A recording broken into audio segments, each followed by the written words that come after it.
하나님 아버지, 저희들을 하나님의 자녀로 불러주시고 자녀로 대해주시고 또 자녀다운 자녀로 만들어주시는 우리 아버지 하나님, 아버지께서 우리들에게 아버지의 말씀을 들려주실 때 주님의 성령께서 저희들의 속사람과 또 저희들이 주고받는 모든 일들을 다 주관하여 주셔서 우리들이 함께 주고받는 가운데 하나님의 뜻을 깨닫고 그것으로 우리의 믿음을 더하고 우리들의 기쁨을 새롭게 하는 귀한 은혜를 이 시간에 허락하여 주시옵소서. 예수님의 이름으로 기도드리옵나이다. 아멘. 제가 그 1장 14절에서부터 로마서요 끝절까지 한번 읽어보겠습니다. 1장 14절에서부터 나는 그리스 사람에게나 미개한 사람에게나 지혜가 있는 사람에게나 어리석은 사람에게나 다 빚을 진 사람입니다. 그러므로 나의 간절한 소원은 로마에 있는 여러분에게도 복음을 전하는 일입니다. 나는 복음을 부끄러워하지 않습니다. 이 복음은 유대 사람을 비롯하여 그리스 사람에게 이르기까지 모든 믿는 사람을 구원하는 하나님의 능력입니다. 하나님의 의가 복음 속에 나타납니다. 이 일은 오로지 믿음에 근거하여 일어납니다. 이것은 성경에 기록한 바 의인은 믿음으로 살 것이라 한 것과 같습니다. 하나님의 진노가 불의한 행동으로 진리를 가로막는 사람의 온갖 불경건함과 불의함을 겨냥하여 하늘로부터 나타납니다. 하나님을 알만한 일이 사람에게 환히 나타나 있습니다. 하나님께서 그것을 환히 드러내 주셨습니다. 이 세상 창조 때로부터 하나님의 보이지 않는 속성, 곧 그분의 영원하신 능력과 신성은 사람이 그 지으신 만물을 보고서 깨닫게 되어 있습니다. 그러므로 사람들은 핑계를 댈 수가 없습니다. 사람들은 하나님을 알면서도 하나님을 하나님으로 영화롭게 해드리거나 감사를 드리긴커녕 오히려 생각이 허망해져서 그들의 지각 없는 마음이 어두워졌습니다. 사람들은 스스로 지혜가 있다고 주장하지만 실상은 어리석은 사람이 되었습니다. 그들은 썩지 않는 하나님의 영광을 썩어 없어질 사람이나 새나 네발 짐승이나 기어다니는 동물의 형상으로 바꾸어 놓았습니다. 그러므로 하나님께서는 사람들이 마음의 욕정대로 하도록 더러움에 그대로 내버려 두시니 서로의 몸을 욕되게 하였습니다. 사람들은 하나님의 진리를 거짓으로 바꾸고 창조주 대신에 피조물을 숭배하고 섬겼습니다. 하나님은 영원히 찬송을 받으실 분이십니다. 아멘. 이런 까닭에 하나님께서는 사람들을 부끄러운 정역에 내버려 두셨습니다. 여자들은 남자와의 바른 관계를 바르지 못한 관계로 바꾸고 또한 남자들도 이와 같이 여자와의 바른 관계를 버리고 서로 욕정에 불탔으며 남자가 남자와 더불어 부끄러운 짓을 하게 되었습니다. 그래서 그들은 그 잘못에 마땅한 대가를 스스로 받았습니다. 사람들이 하나님을 인정하기를 싫어하므로 하나님께서는 사람들을 타락한 마음자리에 내버려 두셔서 해서는 안 될 일을 하도록 놓아두셨습니다. 사람들은 온갖 불의와 악행과 탐욕과 악의로 가득 차 있으며 시기와 살의와 분쟁과 사기와 적의로 가득 차 있으며 수군거리는 자요 중상하는 자요 하나님을 미워하는 자요 불손한 자요 오만한 자요 자랑하는 자요 악을 꾸미는 모략꾼이요 부모를 거역하는 자요 우매한 자요 신의가 없는 자요 무정한 자요 무자비한 자입니다. 그들은 이와 같은 일을 하는 자들은 죽어야 마땅하다는 하나님의 공정한 법도를 알면서도 자기들만 이런 일을 하는 것이 아니라 이런 일을 저지르는 사람을 두둔하기까지 합니다. 지금 이제 그 로마에다가 편지를 쓰면서 내가 여러 번 여러분에게 가려고 했는데 그 길이 막혔습니다. 근데 왜 가려고 했는가 하면은 가서 간단히 말해서 복음을 이제 전하고 싶었기 때문입니다. 왜냐하면 내가 빚졌기 때문입니다. 왜 빚졌냐 하면은 이 복음이라고 하는 게 그냥 간직하고 전하지 않고 그냥 간직만 하고 있다고 하는 자체로서 하나의 어떤 책임을 물을 수밖에 없는 그렇게 귀한 것이기 때문입니다. 왜 귀한가 하면은 그 복음은 모든 믿는 사람, 그러니까 사회적인 모든 조건을 초월해서, 복음이라고 하는 것은 초월해서 모든 믿는 사람을 구원하는 하나님의 능력이기 때문입니다. 그 복음의 말씀만 믿으면 구원받게 하는 하나님의 힘이기 때문에 더 이상 귀한 것이 있을 수 없지 않습니까? 그런데 왜 하나님의 능력이 되는가 하면은, 어떻게 해서 복음이 하나의 능력이 되는가? 거기에는 하나님의 의가 나타나 있기 때문입니다. 이제 하나님의 의라고 하는 것은 보통 의 중에서도 하나님의 스탠다드를 충족시킬 수 있는 의, 또는 하나님께서 세워주신 의가 복음 속에 나타나 있기 때문에, 인간이라고 하는 것이 뭐가 의롭다 하는 나름대로의 기준이 다 있죠.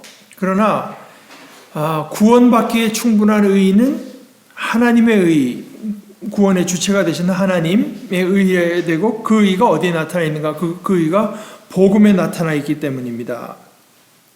그래서 그 하나님의 의가 그런데 우리에게 어떻게 그 효력을 발휘하는가 하면은 믿음의 근거에서 일어나는 것입니다. 이것은 나중에 3장에서 본격적으로 이제 바울 사도가 하나님의 의와 믿음의 관계를 이제 말을 하는데, 뭐 거기가 거진 로마서의 뭐 클라이막스 중에 하나에 속하는 데인데요. 하나님의 의, 그리고 이것은 성경에 기록한 바 하박국 선지서의 말을 인용해서 의인은 믿음으로 말미암아 믿음으로 살 것이다 한 것과 같습니다. 그러니까 이것은 예언자들에 의해서 예언된 것, 다시 말해서 하나님으로부터 비롯된 것입니다. 여기 이제 오로지 믿음에 근거하여라고 새 번역에 번역한 것은, 여러분들 옛날 번역 보시다시피 믿음으로 믿음에 이르게 하나니 이렇게 되어 있죠.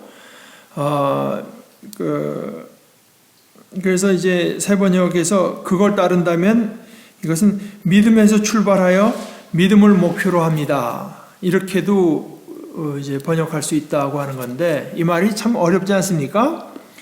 전적으로 믿음의 근거에서 일어납니다 라고 번역하는 것은 쉬운데, 그나마 믿음으로 믿음에 이르게 한다.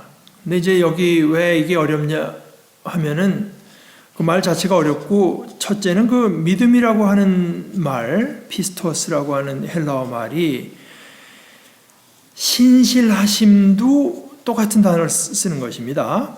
그래서 이제 믿음에서 출발하여 믿음을 목표로 한다고 할 때 그 앞에 믿음을 신실하심이라고 이해하는 사람들도 많이 있습니다. 하나님의 신실하심에서 시작돼서 우리들의 믿음으로 이르게 된다. 그러니까 이제 하나님께서 우리가 믿음으로 하나님의 의를 덧입을 수 있도록 그 길을 마련해 주시는 그 하나님의 이니셔티브에서 시작해서 우리가 믿음을 가지고 복음의 덕을 입는 데 이르게 됩니다. 뭐 이렇게도 이제 이해할 수 있다 이 얘기입니다. 이렇게 그 복음에 대해서 얘기를 꺼내고 나서, 자 그러면은 구원받는다. 구원이 왜 필요한가? 이제 하는 얘기를 시작하는 것입니다. 구원받아야 된다 그러니까 구원이라고 하는 건 무엇보다도 죄와 연관되어 있잖아요. 그러니까 사실 저는 뭐 어렸을 때도 그런 얘기 들은 적이, 어렸을 때도 그게 아마 제가 대학생 때 정도 된, 지금 신문로에 지금도 있는 것 같아요. 그 생명의 말씀사 그때 있어서 그때 잠깐 들렀었는데, 어떤 남자분이 그 대학생 정도 되는 여자분한테 이제 그 자리에서 전도를 하고 있는 걸 들은 적이 있습니다. 그러니까 뭐 전도하는데 우리가 다 죄졌기 때문이다. 그 여자애가 만만치가 않고, 그 뭐 죄를 안 질 수가 있냐? 인간이라고 이렇게 연약한데 뭐 어떡하라는 거냐, 뭐 이제 이런 식의 말을 했어요.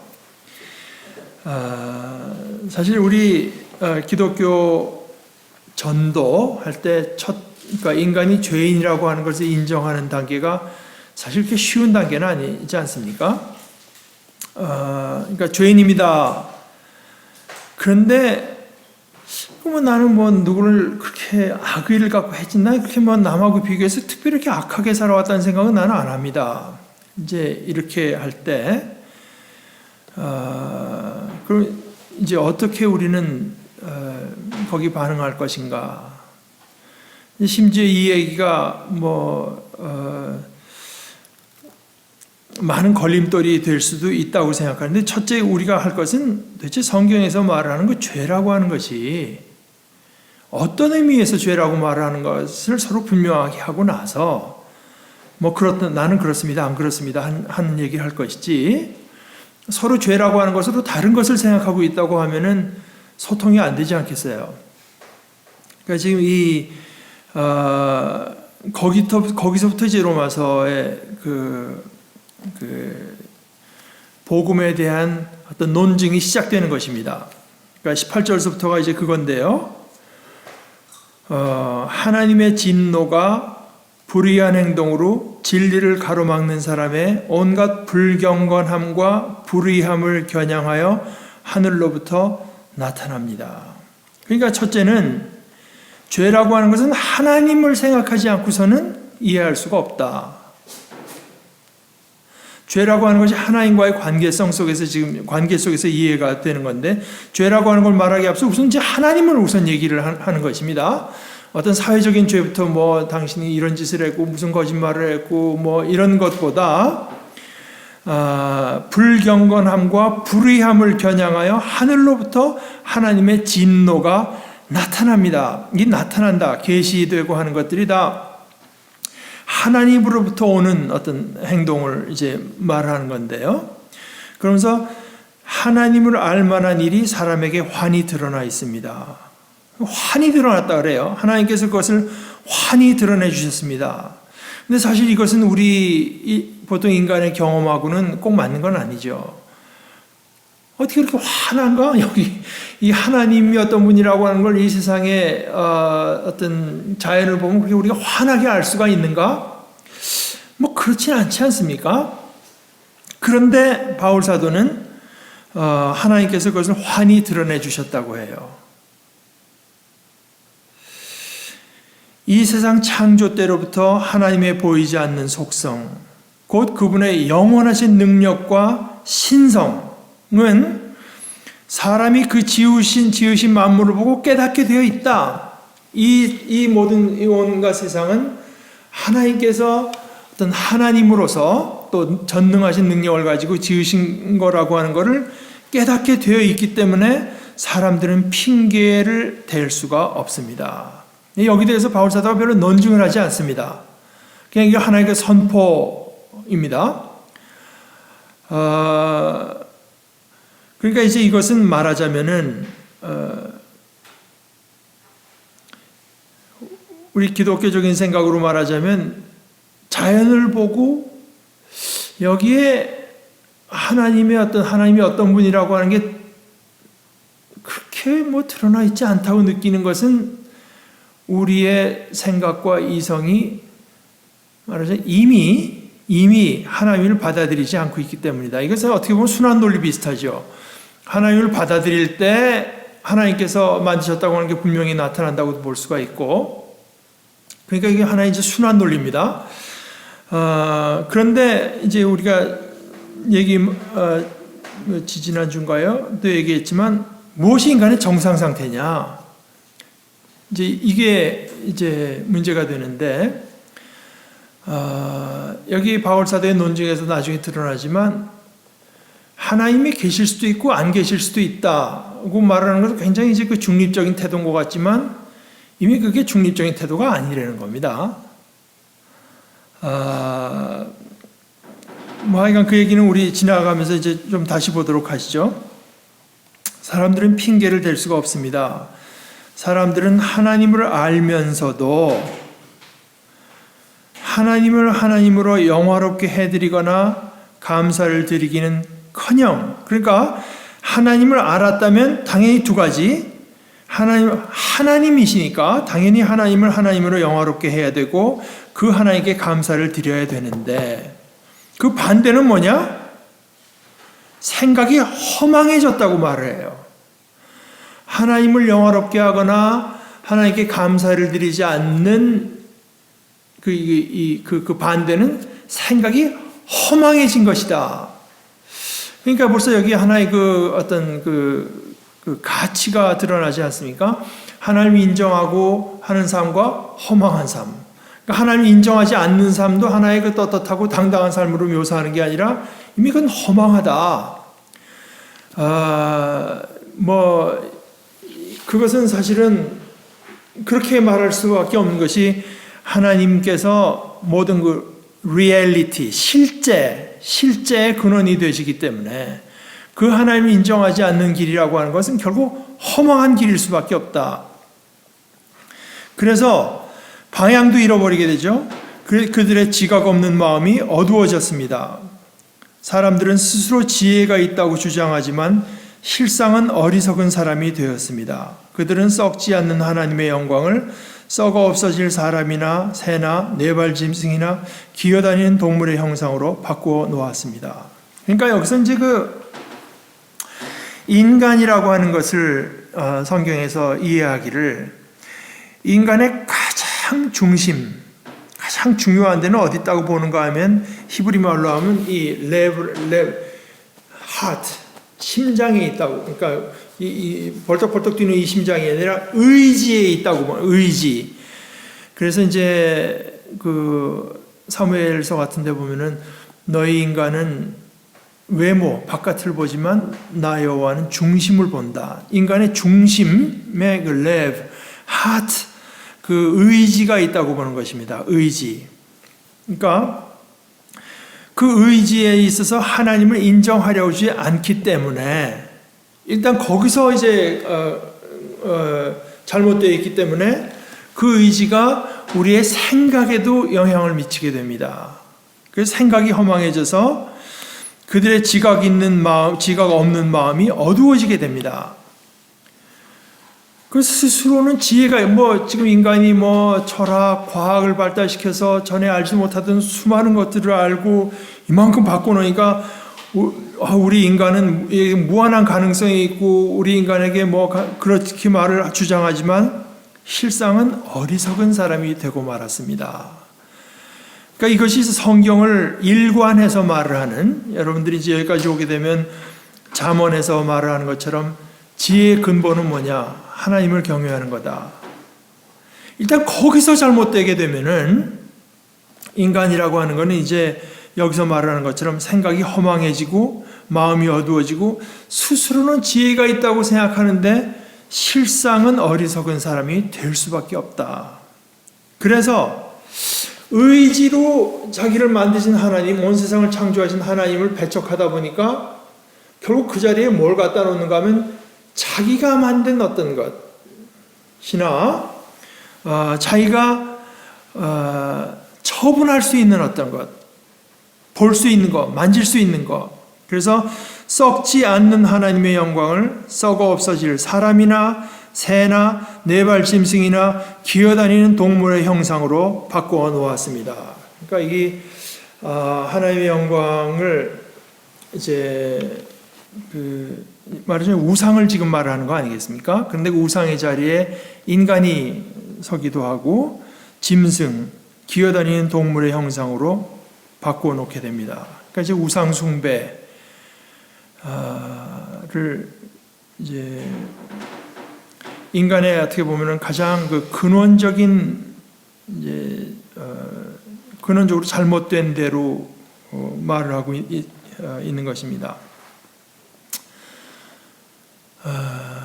저는 이제 예를 들어서 정치적인 것에 대해서 제 나름대로 생각은 있지만 그거를 말을 하게 되면 서로 간에 정치적인 견해차는 있을 수 있고, 저는 하나님의 말씀을 전하는 사람인데 이제 그걸 말하고 저랑 동감하지 않는 사람은 제 다른 말도 듣기 싫어할 수 있기 때문에 제가 그 말들을 잘 안 하는데, 그러나 이것이 이제 정치 견해에 그침은 모르겠는데, 그건 뭐 얼마든지 뭐 제 주장을 할 생각도 없고, 이제 저는 정치에 대해서 모르니까 사실은. 그러나 그 정치라고 하는 것이 정치의 어떤 영역에서 머무는 경우가 거진 없는 것 같아요. 결국 인간의 모든 삶이라고 하는 것이 유기적으로 연관이 되어 있기 때문에 뭐 우리가 몇 주 전에 있었던 일 다 알고 있지만 뭐 박정희 대통령 사진을 걸어놓고 뭐 어떻게 무슨 예배를 했다. 또 지금 무슨 뭐 구미 시장 하는 사람은 그 사람을 반신반인이라고까지 말을 했다.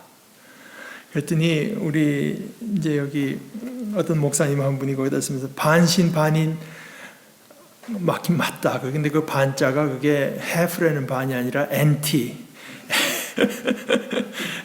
anti라는 의미에서 반신반인이다. 그 사람은. 그러니까 근데 이제 저는 또 생각하기를 반은 신이고 반은 인간이라고 하면 그 자체가 그건 anti입니다.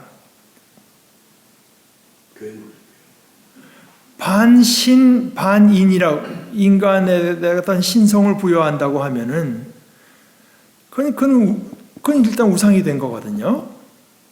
그러니까 우상이라고 하는 건 정의상 하나님을 반하는 것입니다.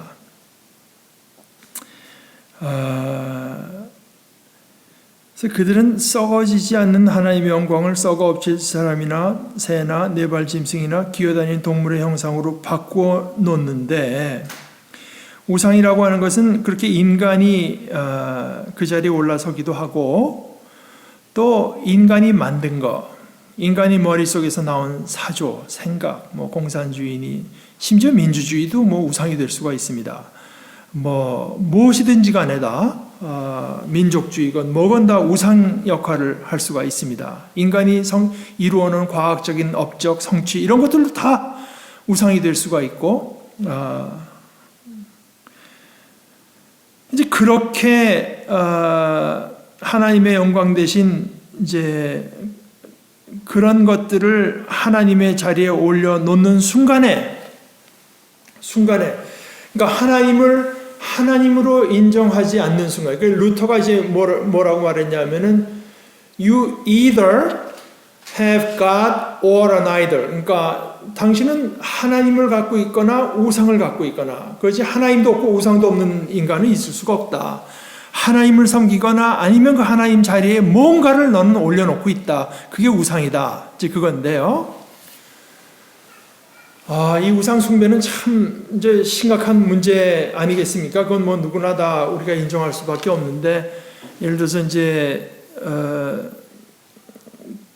오늘 본문하고 이게 연관성이 되는 얘기인지 모르겠는데, C.S. 루이스 같은 사람은 우리 크리스찬도 사실은 마음속에 자꾸 어떤 우상을 만들어간다. 하나님은 이런 분이라고, 그러니까 성경에서 말하는 하나님과는 다른 자기 나름대로의 하나님을 만들어 놓는다고 하면은 그건 하나의 우상이다.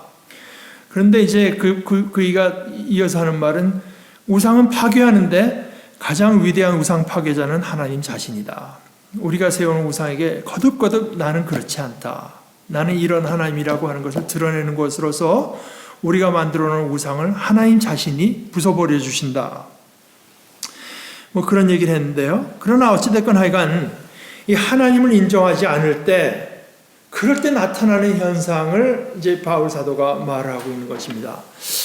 하나님을 인정하지 않으니까 결국 그 자리에는 인간이 이제 올라서게 되는 건데요. 뭐 짐승이나 뭐래도 다 인간이 만들었거나 인간이 인정하는 존재를 갖다 놓은 거니까 뭐 사실 그 인간이나 마찬가지인데, 하나님께서는 그러면 그거 어떻게 하시는가? 그때부터는 하나님을 인정하지 않기 때문에 그들을 그냥 내버려 두신다는 거야. 인정하지 않으니까 내버려 두신다. 하나님께서, 긍휼이 많으신 하나님께서 우리 인간에게 어떻게 역사하시건 그건 하나님의 자비고 하나님의 은혜인데, 그걸 중단한다고 하면 이건 어떻게 되는가? 그러므로 하나님께서는 사람들이 마음의 욕정대로 하도록 더러움에 그대로 내버려 두신다. 그래서 서로의 몸을 욕되게 하였습니다. 가장 먼저 나오는 것이 서로의 몸을 욕되게 하는 것으로 이제 나와서 또 한 번 이제 있고 반대쪽 사람들은 하나님의 진리를 거짓으로 바꾸고 창조주 대신에 피조물을 숭배하고 섬겼습니다. 하나님은 영원히 찬송을 받으실 분이십니다. 그러니까 우상 숭배를 말을 하다가 그래서 하나님께서 이렇게 했다는 얘기를 했다가 다시 한번 이제 우상 숭배를 말을 했다가 다시 이런 까닭에 하나님께서는 사람들을 부끄러운 정욕에 내버려 두셨습니다. 지금 이제 이 어떤 동성애 이런 것에 대해서 뭐 여러 가지 견해가 있는 것을 우리가 알고 있을 겁니다. 뭐 그 견해를 자세히 알지 못해도 심지어 교회 안에도 서로 다른 견해가 있는 건 여러분들이 뭐 알고 계시겠죠. 근데 이 문제는 오늘 여기 나오는 우리 기독교인의 그 가치관이 결국 성경에 근거할 수밖에 없는데 성경이 뭐를 하고 말을 하고 있는가? 여자들은 남자와의 바른 관계를 바르지 못한 관계로 바꾸고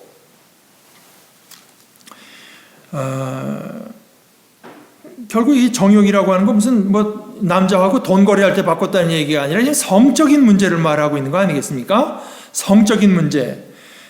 여자가 남자와 바른 성적인 관계를 갖는 것이 이제 가면 내추럴하고 정상적인 것인데 그걸 바르지 못하다고 지금 말하는 것입니다. 관계로 바꾸고 남자들도 이와 같이 여자와의 바른 관계를 버리고 서로 욕정에 불탔으며 남자가 남자와 더불어 부끄러운 짓을 하게 되었습니다. 즉 그런 짓을 했기 때문에 하나님께서 그들을 벌 주신다 하는 것이 아니라 바울 사도의 얘기는 그게 아닙니다. 그렇게 하고 있는 자체가 하나님의 징벌이다. 이제 이렇게 말을 하고 있는 것입니다. 그러니까 하나님으로 인정하고 우리를 향한 올바른 뜻은 하나님으로부터 온다. 하나님의 뜻이 뭐냐? 그것을 배우고 거기에 순종하려고 하는 것이 아니라 그 하나님을 인정하지 않으니까 우리가 보기에 괜찮으면, 인간들이 보기에 괜찮으면, 그건 무슨 상관이 있어? 그 서로 뭐 사회적으로 해를 끼치는 것도 아니고, 사람들이 뭐 그렇게 끌릴 수 있는 거고, 이런 식으로 되게 될 때, 그 가장 근원에는 하나님을 인정하면 하나님께서 그들에게 가르치고 훈계하고 바른 길로 이끌어 줄 수가 있지만, 하나님을 인정하지 않을 때는 하나님께서 그냥 내버려 두실 수밖에 없고 실제로 내버려 두셨기 때문에 이런 일들이 일어난다. 그러니까 이것은 동성애라고 하는 것을 죄라고 하기보다 하나의 죄의 결과로 이제 묘사하고 있다고 보는 것이 맞을 것 같습니다. 다시 한번 이제 돌아가서 사람들이 하나님을 인정하기를 싫어함으로, 그러니까 의지의 문제입니다. 하나님을 인정하기를 싫어하기 때문에 하나님께서는 사람들을 타락한 마음자리에 내버려 두셔서 해서는 안 될 일을 하도록 놓아주셨습니다. 그러니까 상당히 많은 부분을 이제 동성애에다가 이제 할애하고 나서 그 다음에 그것만이 아니라 하나님께서 해서는 안 될 일을 하도록 놓아두셨기 때문에 사람들의 모습이 이렇게 됐다. 불의와 악행과 탐욕과 악의로 가득 차 있다. 시기, 살이, 분쟁, 사기, 적의로 가득 차 있다. 수군거리고 중상하고 하나님을 미워하고 불손하고 오만하고 자랑하고 악을 꾸미는 모략꾼이요 부모를 거역하는 자요 우매한 자요 심의가 없는 자요 무정한 자요 무자비한 자입니다. 그러니까 이거는 지금 바울 사도는 로마라고 하는 도시에는 가본 일도 없지만 인간이 짓는 악행과 죄, 인간의 모습은 뻔하다고 생각하고 이제 말을 하는 거예요. 로마를 안 가봤어도 로마에 사는 사람들의 삶도 결국 여기에서 벗어나지 못한다고 하는 것을 바울 사도는 굳이 가보지 않았어도 자신의 어떤 신학적인 통찰과 이때까지 살아온 삶의 경험으로 충분히 확신하고 이제 말을 하는 거죠. 그들은 이와 같은 일을 하는 자들은 죽어야 마땅하다는 하나님의 공정한 법도를 알면서도, 그러니까 이것이 우리 인간에게는 죽음이다, 생명과 반대되는 죽음으로 가는 길이라고 하는 것을 알면서도 자기들도 그런 짓을 하고 또 심지어 그게 옳다는 식으로, 그거 뭐 별거 아니라는 식으로 논리를 세운다 이겁니다.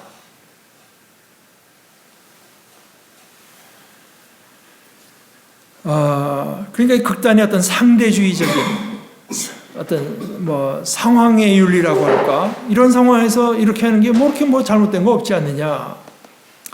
이제 바울 사도가 보기에는 그 안에 근본적으로 뭐가 있는가 하면은 하나님을 인정해서 우리 인간이 어떤 자세를 취하고 어떤 생각을 하고 어떤 말을 어떻게 살아야 되는가 하는 것은 창조주이신 하나님과 하나님의 말씀으로부터 우리가 배워야 된다. 또는 뭐 이 자연으로부터 배울 수도 있겠습니다. 우리 기독교에서 보통 일반 계시라고 말하는 건데요. 보통 그 자연법이라는 거예요. 내추럴 로. 어떤 인간의 어떤 그 문화에도 뭐 거짓말하는 걸 칭송한다거나 뭐 살인하는 거를 괜찮다고 하는 문화는 없습니다. 그래서 공정한 법도를 알면서도 자기들만 이런 일을 하는 것이 아니라 이런 일을 저지르는 사람을 두둔하기까지, 그러니까 그 논리까지 이제 왜곡시켜 버린다, 이런 얘기를 하는 것입니다. 그러니까 사실은 이제 뭐 지금 이 동성애나 이제 이런 문제에 가게 되면은, 특별히 한국의 상황을 보게 되면 크리스찬이건 난 크리스찬이건 거기에 대해서 뭐 깊은 생각을 하고 딱 결정한 사람은 거진 없는 것 같아요. 분위기가 소수자, 성적 소수자라고 이름 붙여서 굉장히 그분들은 뭐라고 할까, 부당한 대접을 받는 것처럼 뭐 우리 사회가 그런 거 가지고 따지면은 굉장히 편협한 거야, 이런 식으로 지금 몰아가고 있는 것을 이제 저는 보고 있다고 생각하는데, 과연 그러냐 하는 것을 따져봐야 되지 않겠습니까? 과연 그러냐? 그리고 과연 크리스찬으로서 그것을 인정할 수 있는가? 저는 그러니까 동성애자들에게 무슨 뭐 법적으로 뭘 어떻게 불이익을 줘, 이런 입장이 아닙니다. 동성애자라고 해서 그 사람들이 특별히 악한 사람도 아닙니다. 물론 뭐 저보다 훨씬 좋은 사람이 있을 수 있고 선한 사람이 있을 수 있고 또 심지어 경건한 사람도 있을 수 있습니다. 그러나 동성애라고 하는 그 자체에 대한 우리의 의견은 있어야 됩니다. 저는 예를 들어서 동성애를 죄악이라고 하더라도 또는 죄악의 결과라고 하더라도 제가 하루에도 수없이 짓는 죄가 그것보다 가벼운 죄라고 생각해 본 적은 없어요. 그러나 그것을, 동성애라고 하는 것을 하나님의 법에서 어긋난 것이라고 보느냐 안 보느냐 하는 것은 그것과는 좀 별다른 문제입니다.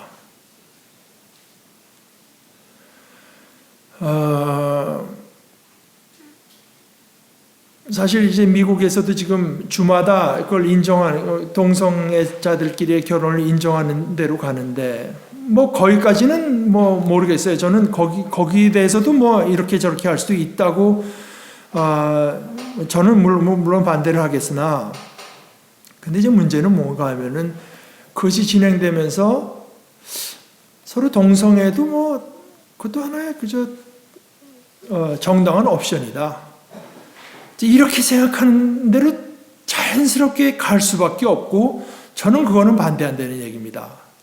뭐 성경에서 말씀해 주는 대로 이건 뭐 도저히 제가 받아들일 수가 없다. 첫째는 이게 여기 말하는 자연스럽다는 이제 카테고리에 걸리는 것 같아요. 물론 자연스럽다고 하는 것이 우리가 그렇게 오랫동안 살아왔으니까 그렇게 자연스럽게 느낀 거지. 그것도 동성끼리의 것도 부자연스럽고 하나 없다 이렇게 주장할지 모르겠으나 탐 라이트라고 하는 사람이 이제 지적하는 것처럼 여기 그 로마서를 쓸 때 로마의 상황 이것은 지금보다 훨씬 동성애에 대해서 permissive 훨씬 더 이제 그 받아들이는 사회에서 지금 바울 사도가 이런 말을 하고 있는 거라고 하는 걸 우리가 염두에 둬야 된다.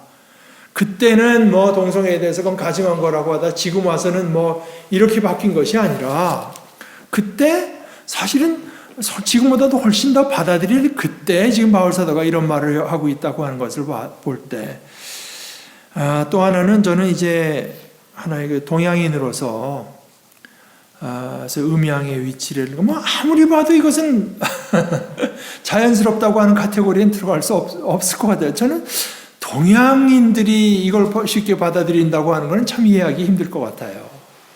특히 음양의 조화라든가 이제 이런 것들을 보면서 왜 그게 그걸 자연스럽다고 말을 하려면 거기 얼마나 그 논리적인 왜곡과 우리가 지금 자연스럽게 느끼는 걸 그냥 억지로 이건 아닐까 하는 나름대로 어떤 의식적인 자기적인 어떤 그 조작을 거쳐야 이제 그걸 비로소 이제 자유롭게 볼 수 있게 되는데 그것이 과연 정당한 일이겠느냐. 그런데 우선 그것보다도 더 깊이 해서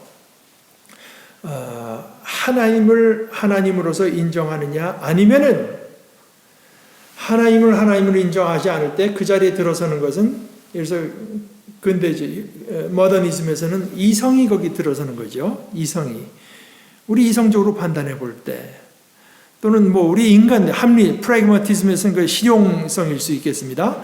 그 실용적으로 봐서 그건 우리 사회에 하나 해끼치는 거 없다.